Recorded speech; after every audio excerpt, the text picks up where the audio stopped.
নমস্কার বন্ধুরা, ছোট্ট পুষ্টি বাগানের আরেকটি ভিডিওতে আপনাদেরকে স্বাগতম।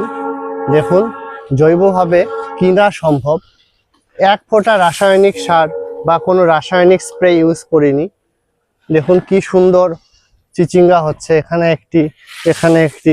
আজকে বেশ কিছু চিচিঙ্গা হারভেস্ট করব এবং আমরা নিজেদের জন্য হারভেস্ট করব এবং আমাদের বাড়িতে একজন দিদি আছেন হাউসমেট, তাকেও আমরা দেই।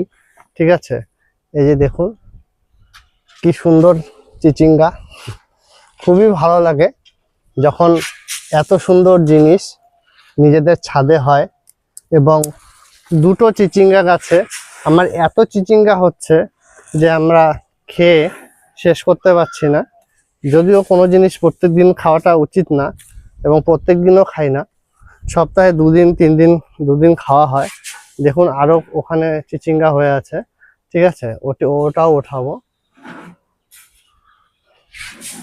আর ছাদের ওপরে আঙ্গুর গাছটা খুব সুন্দর হচ্ছে ও পাশে।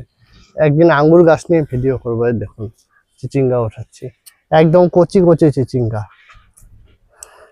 একদম কচি। দেখুন এটি আরো বড় হবে, এটি ওঠাবো না। ওপরে আরেকটি চিচিঙ্গা হয়ে আছে, ওটা ওঠাবো। ওটা আর একটা ভ্যারাইটির চিচিঙ্গা ওই ওপরটাতে। চলে এলাম এখানে, যেখানেই জায়গা পেয়েছি সেখানেই গাছ লাগানো হয়েছে। দেখুন এখানেও একটি কি সুন্দর চিচিঙ্গা হয়ে আছে, এটিও বড় হয় অনেক, তবে উঠিয়ে ফেলছি।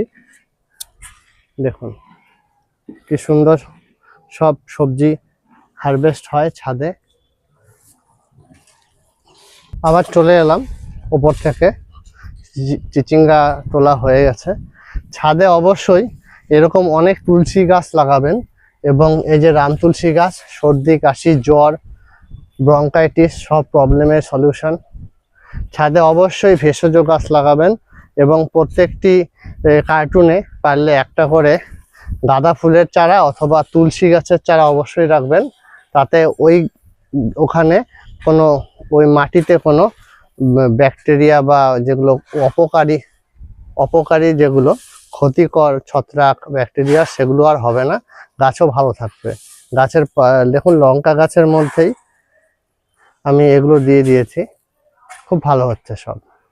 নমস্কার।